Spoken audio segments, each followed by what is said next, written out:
Shalom Aleichem, Bezrat Hashem, nous allons donc continuer à voir dans ces parachiotes, jusqu'à la fin de ce vers de Bereshit, eh bien l'intervention à nouveau du personnage le plus important de tous ces vers de Bereshit. Il s'agit de Yaakov Avinu. Voilà, que Yaakov Avinu va nous montrer, comme on a expliqué précédemment, que par son chemin, eh bien, il a réussi à atteindre le plus haut niveau dans sa Avodat Hashem. Quelles que soient les épreuves de sa vie, il a réussi eh bien, à se relever. Et voilà, que Chazal nous dise qu'en réalité, eh bien, Yaakov Avinu, même s'il a l'air d'être un homme serein, et un homme qui vivait avec la vision d'Akadosh Baruch Hu, et avec la Hashgacha pratique, avec l'intervention d'Akadosh Baruch Hu au quotidien, voilà qu'il a demandé à Akadosh Baruch Hu de l'aider, de le sauver. De quoi s'agit-il? Il a demandé d'être sauvé des mauvaises influences. Pourquoi? Parce qu'en réalité, il faut comprendre qu'il y a deux Yetzirara. Il y a tout simplement le Yetzirara de la Kfira, une personne qui ne croit pas en Hachem. Dès qu'il y a une épreuve, dès que ça ne va pas, alors on remet tout en question, et puis on en a marre, et puis qu'est-ce que ça veut dire, et puis si ça va être dur au niveau de la Parnassa, il faut que je travaille Shabbat, parce que tu comprends, j'ai des concurrents, et puis je suis obligé de donner la marchandise à mes clients, et ainsi de suite. Et on se trouve on oublie qu'Akadosh Baruch Hu il est là pour l'Enel et Taolam, et bien pour tout simplement prendre des choses en main, et pour tout simplement gouverner le monde, on oublie. Alors, ça, ça c'est la première ta'ava, c'est la première difficulté. C'est la difficulté, c'est le Yetzirah qui se trouve au niveau de l'intellect. Au niveau de l'intellect, eh bien, tout simplement une remise en question au niveau spirituel, au niveau du rationnel. Eh bien, je remets en question certaines notions, et puis je ne comprends pas, et puis qu'est-ce que ça veut dire, et puis des fois c'est un peu caduque la Torah. Et des fois, je ne suis pas d'accord avec ce que les Chachamim nous disent. Eh bien, ça, c'était la première crainte de Yaakov. Yaakov, il a voulu être protégé de qui? De Lavan. Lavan, c'était donc, il avait ses deux grands ennemis, c'était d'abord Lavan et ensuite Esav, ou l'inversement, mais en réalité, bien chez Lavan, ce Yetzirah, c'est tout simplement un Yetzirah qui se trouve au niveau de l'intellect. Et bien à ce moment-là, il a voulu être protégé. Qu'est-ce qu'il a dit? Il a dit à Kadosh Baruch Hu, protège-moi de ce Lavan.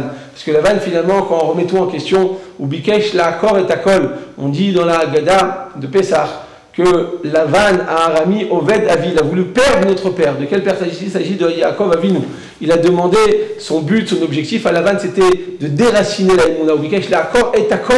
Il désire déraciner tout. C'est quoi toi, Aboutaï? C'est la Emouna. Quand une personne a la Emouna, elle a tout. Une personne qui a la Emouna, eh bien, au quotidien, elle va voir Akadosh Baruch Hu.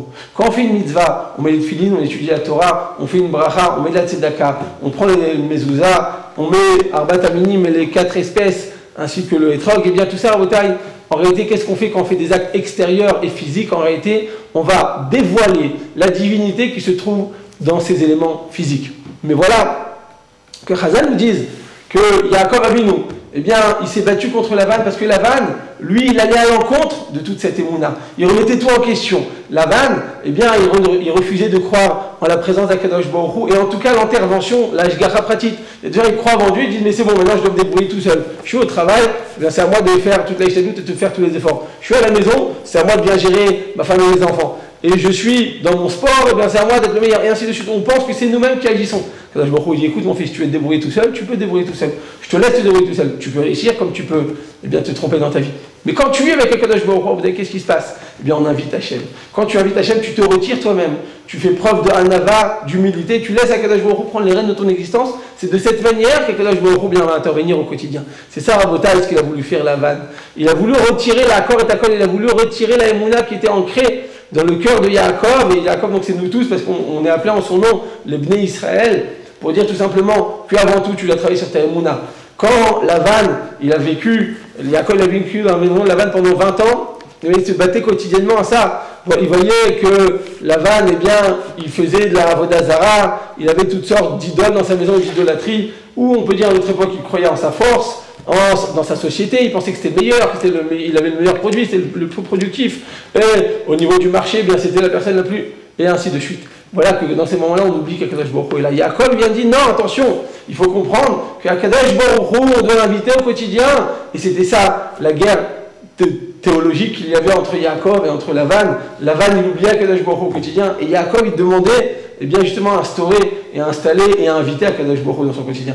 Donc Lavan, il vient là, Kor et Takol, il vient déraciner. Le tout, c'est quoi tout? C'est la Emouna. Quand on a la Emouna, on a tout.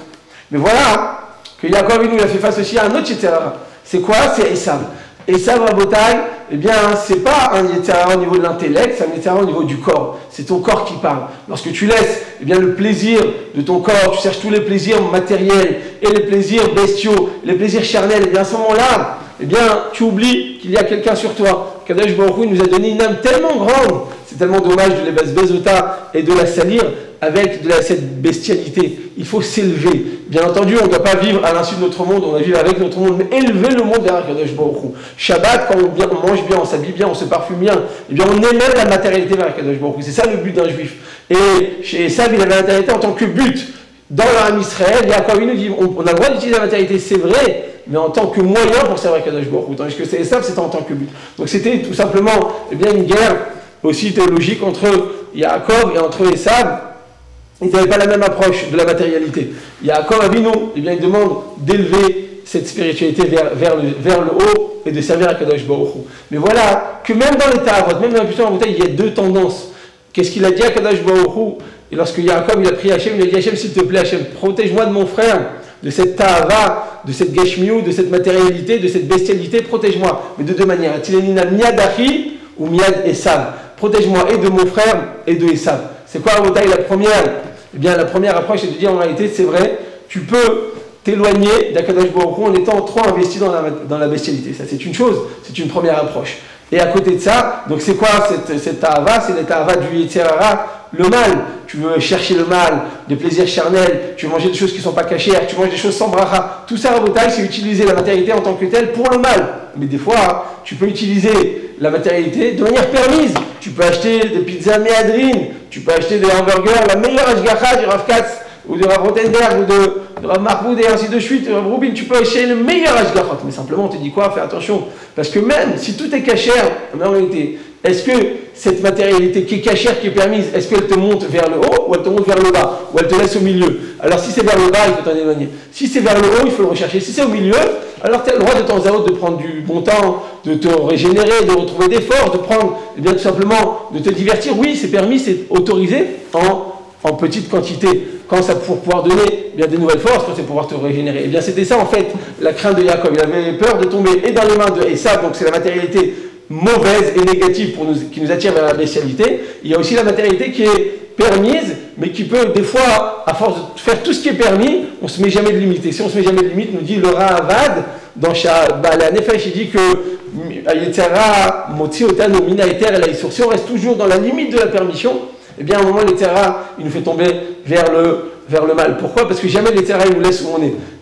Il va toujours nous pousser encore un peu plus loin. Donc si on est toujours à la limite de ce qui est permis, on fait tout ce qui est permis sans jamais se limiter, qu'est-ce qui se passe? À un moment ou à un autre, on va tomber de la permission à l'interdiction. C'est pour ça que les Kadesh, et les Kadesh sanctifiés, c'est-à-dire simplement prendre ce qui est permis, le faire, mais toujours garder des proportions pour ne pas tomber de cette permission à l'interdiction. Donc ce qu'a demandé Yaakov au Taï, c'est un combat qui était conflictuel entre Yaakov et entre Lavan et entre Esav. Lavan, c'est donc le Yetzirah qui se trouve au niveau de l'intellect et retirer la Emouna, tandis que Esav, c'est lui qui le tire vers le bas, vers la matérialité. Et on a dit que dans la matérialité, il y a deux tendances. Il y a celle qui nous attire vers la Averot, vers le péché, et celle qui nous donne une ta'ava, une pulsion au monde permis. Mais si on ne se limite pas dans cette permission, on risque à un moment ou à un autre de passer du domaine permis au domaine interdit. Que Kadosh Baruch Hu nous aide et de se sauver et de Lavan et de Esav pour pouvoir continuer le chemin de Yaakov Avinu.